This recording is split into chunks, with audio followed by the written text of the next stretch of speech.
Welcome back to the channel.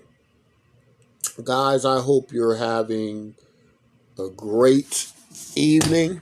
We're going to review Dune Prophecy, Episode 5, In Blood and Truth, In Blood Truth, right? So, we open up, Desmond Hart is the new Bashar. He is what would be the head of, I guess you could call these the progenitors to the Sardaukar, right? That's the Emperor's Special Forces unit, right? And so Desmond Hart rising up through the ranks. And I think the earlier predictions were correct about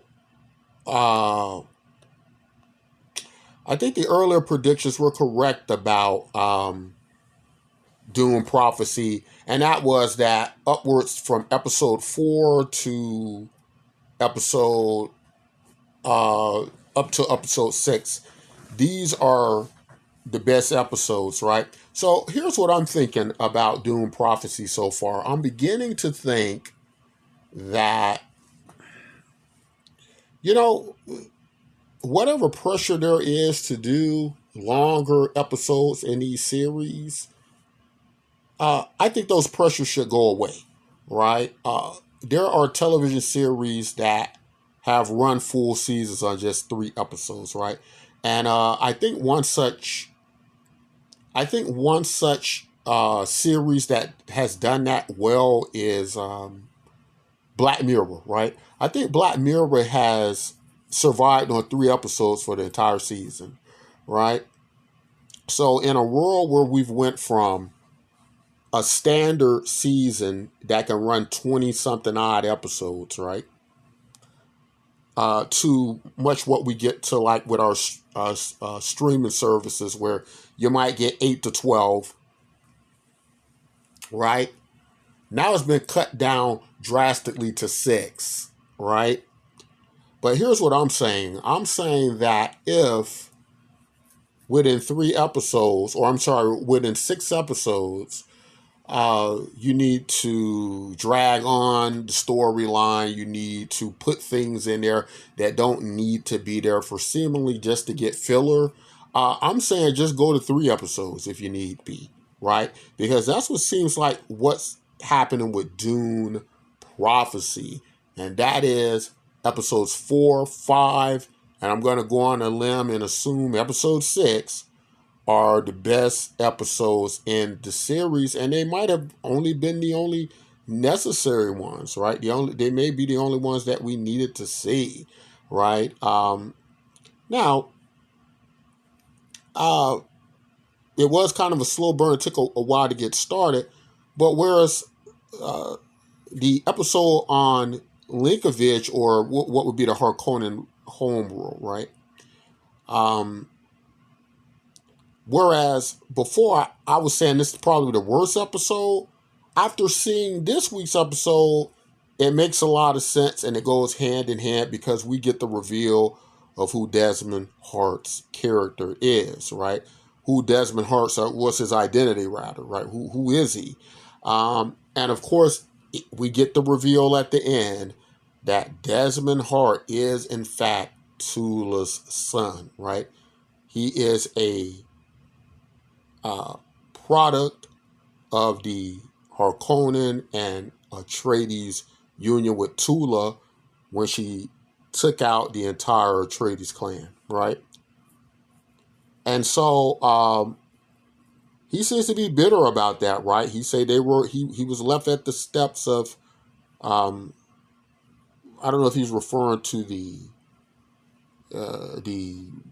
Bene Gesserit or the Sisterhood, but what we did get to learn was that he feels a great sense of abandonment, right?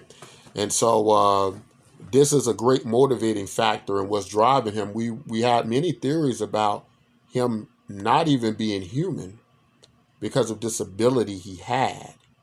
But now this could just be an ability within the scope of the breeding program, right, in his union with the Atreides and Harkonnens. And this virus, as they after they studied his blood, this retrovirus, or however he's doing what he's doing, uh, it's something that he's been able to use as his weapon, right? And so maybe that's the end of his storyline with that ability. Maybe we'll get more of it in the upcoming episode, right? But a great episode this week. I really enjoyed it. We also got to see Constantine, the Emperor's son. We got to see Constantine discover that Kieran Atreides was in fact a traitor to the Carino house, right? We also got to meet Constantine's mom, who was basically a concubine to the Emperor Jacobo Carino. And we get to understand that as part of the breeding program, Constantine's main purpose is to protect his sister Inez. And which she had been very upset with him because, as we got to see, he did abandon her in her time of need. He chickened out. But it seems to be working in his best interest, in that because he made that decision and didn't disappoint his father, the Bene Gesserit plan to get him at the head of the fleet, commanding the fleet, the Emperor's fleet, was able to move along, right? As the sisterhood is losing a step in the influence of the emperor, they now need to work through Constantine, right? And they're basically doing that alongside with the help of his mom, but he needs to have the emperor's support. And had he had stuck with Inez, uh, he would not be seen in favor with the emperor. And so it could turn out to, of course, be a good thing for the sisterhood, and even Inez, as he will be able to, with this future power that he will now wield, he will be able to basically assist their movement even more so, right? So I thought all that was great. Now, Inez, of course, she does go to see Kieran. She uses her truthsayer, Bene Gesserit abilities to find out if he's telling the truth about his particular mission to apparently put the higher class people in their place to serve the realm of the common folk in order to, um, for the betterment of the Imperium, right? And so, seemingly by using these abilities, she's convinced that he was telling the truth. So, it is probably likely she's going to find a way to work with him or set him free, right? Otherwise, he's a dead man.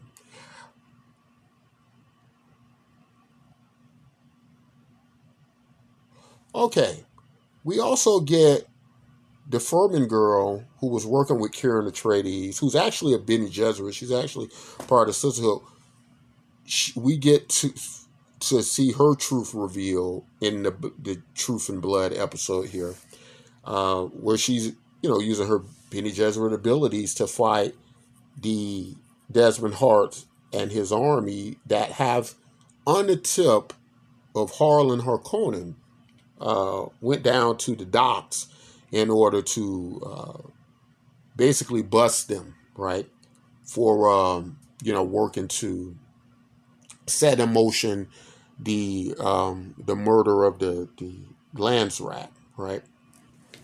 Um, Now, uh, what's interesting is, she's pretty much had it up to here with what's happening with the Bene Gesserit Order, the Sisterhood, because you can tell how she's speaking to the Reverend Mother Volume. That she felt that they had, been led, she had been led kind of like a puppy along to, and not kept in the loop. That she, of course, they had been planning this, setting the stage for all these things, these events to happen for years. A lot of investment, sacrifices, and seemingly all for not for the entire operation to be shut down, and she would have to go off world, right? A safe house on Arrakis, back to the Furman homeworld, right? So she's very upset about that, and you can kind of tell it was coming to a head with her and Volume.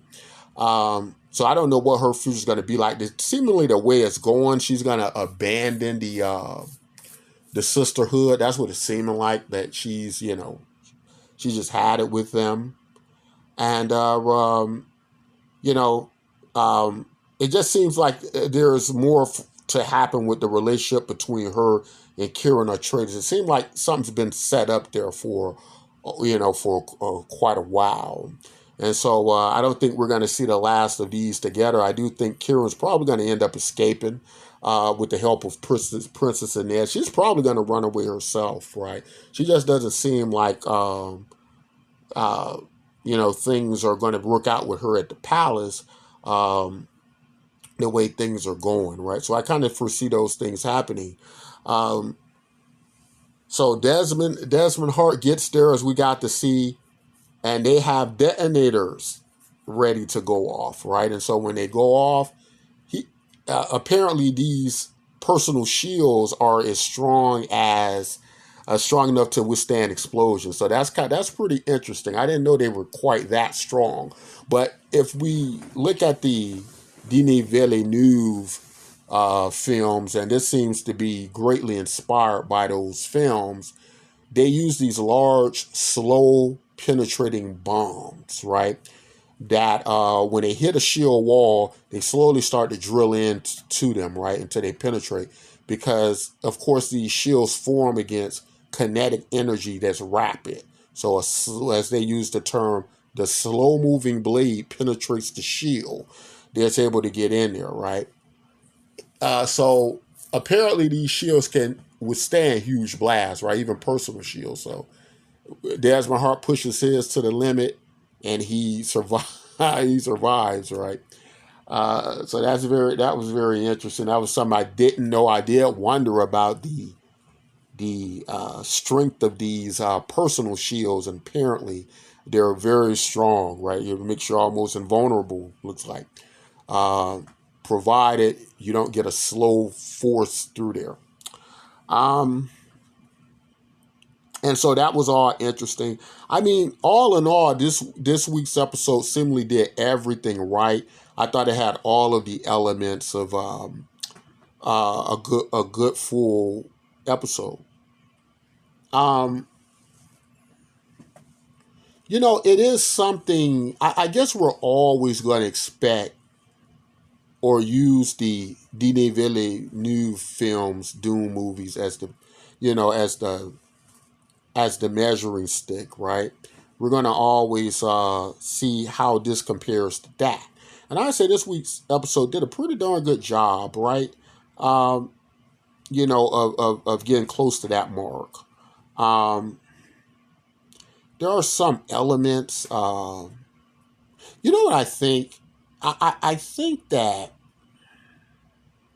like, I know these aren't the Villeneuve films, and but it's something I would have liked to see about the Harkonnens, right? Being more similar to what they are like in 10,000 years. Or I know 10,000 years is a long time and things could change. But these Harkonnens that we see in this depiction, right? They're very much different, it seems, than what we'll get with them in 10,000 years, right? And I think that's kind of a missed opportunity, right? I think it would have been interesting to see the Harkonnens pretty much the same as they are in the Denis Villeneuve films, right? I think that would have been a lot more interesting.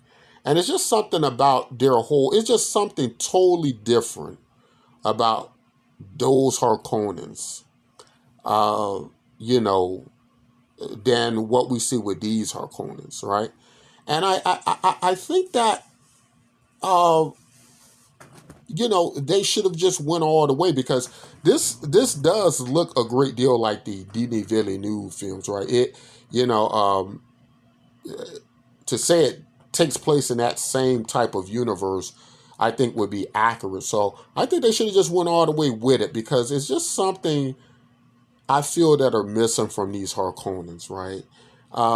These Harkonnens, at times they feel like people you kind of want to root for, but don't want to root for them. Because when we look at kind of this thing with Valia Harkonnen and Tula, and now we got Desmond Hart, so that dynamic of him being the son, we could pretty much predict is going to make Tula not want him to be executed.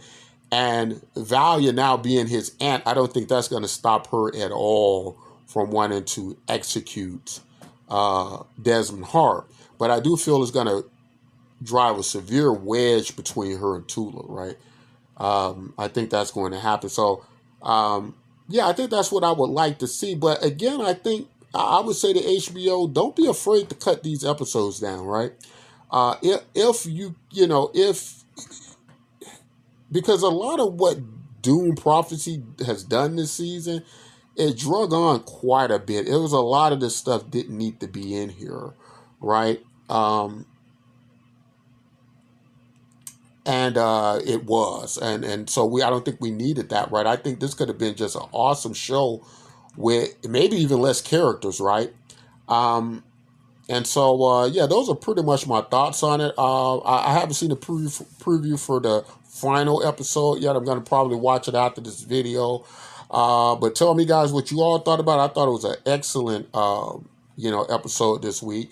I forgot to mention about Lila and Mother Regalia, her memory taking over Lila's body. And I think the one interesting thing that happened in that particular scene was that Mother Regalia did seem a bit bothered by the death of her daughter Dorothea, right, or her granddaughter. And I don't know exactly what that means, but of course she had to focus on the mission at that time. And I don't know if that creates some friction between her and what will be Lila in the future, but will be interesting to see. But anyway, that's it for this week, guys. Tell me what you think. Are you now starting to see that Dune Prophecy might be deserving of another season? That Dune Prophecy, it does have a future somewhere in the Dune universe. Tell me below what you think. And that's all I want to say. Until next week's episode, we'll do the final one, review it, wrap up the season, and that'll be it for Dune Prophecy. All right, guys, take care.